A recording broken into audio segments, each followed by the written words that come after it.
विजयनगर में गंगू नाम का व्यक्ति रहता था।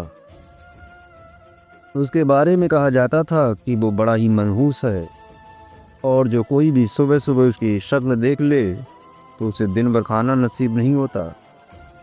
ये बात धीरे धीरे पूरे राज्य में फैल गई और राजा कृष्णदेव राय को भी इसके बारे में पता चला। उन्होंने सोचा कि उनके राज्य में इस मनहूस व्यक्ति का रहना ठीक नहीं है, किंतु राजा बहुत न्यायप्रिय थे। उन्होंने विचार किया कि पहले देख लें इस बात में कितनी सच्चाई है। राजा ने अपने सेनापति को आदेश दिया कि गंगू को उनके सामने लाया जाए। सैनिकों ने गंगू को महाराज के समक्ष पेश किया।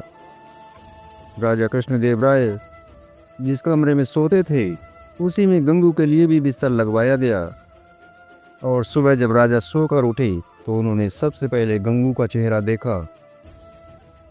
कुछ देर बाद अचानक कार्य आ जाने के कारण राजा को राजमहल से बाहर जाना पड़ा और उस दिन वो इतने व्यस्त रहे कि उन्हें खाना भी नसीब नहीं हुआ।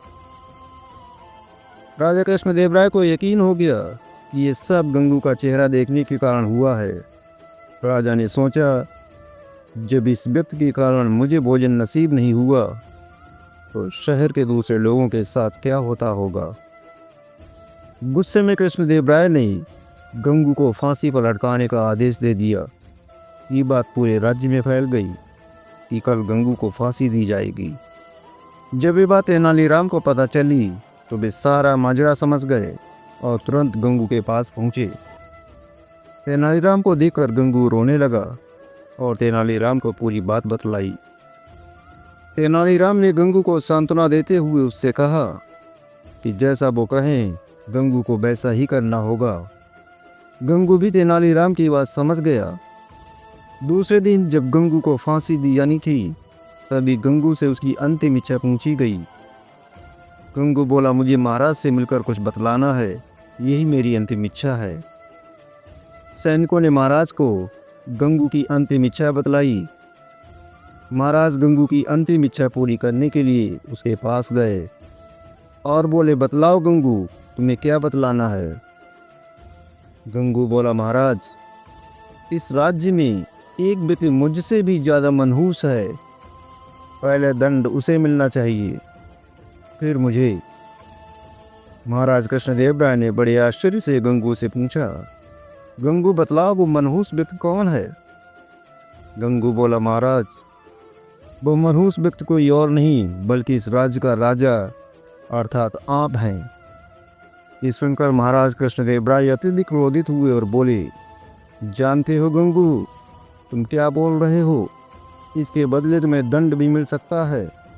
गंगू बोला, महाराज मृत्युदंड से बड़ा कोई दंड हो सकता है क्या? ये तो आप मुझे पहले ही दे चुके हैं। कृपया मेरी विनती सुन लें, इसके बाद आप जो भी दंड देंगे वो मुझे सहर्ष स्वीकार होगा। ये सुनकर महाराज का क्रोध कुछ शांत हुआ और बोले, ठीक है, तुम्हें जो कहना है कहो।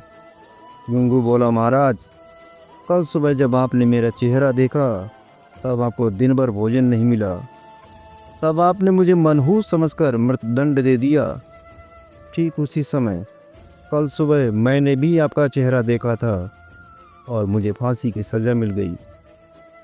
इसका मतलब ये हुआ कि आप मुझसे भी ज़्यादा मनहूस हुए।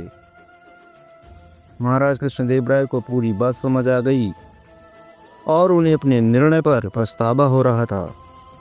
उन्होंने तत्काल गंगू की फांसी की सज़ा माफ़ कर दी। गंगू को अपने पास बुलाकर पूछा, गंगू ये विचार तुम्हारे मन में आया कैसे? गंगू बोला, महाराज मुझे तेनालीराम ने यह सब करने की सलाह दी थी।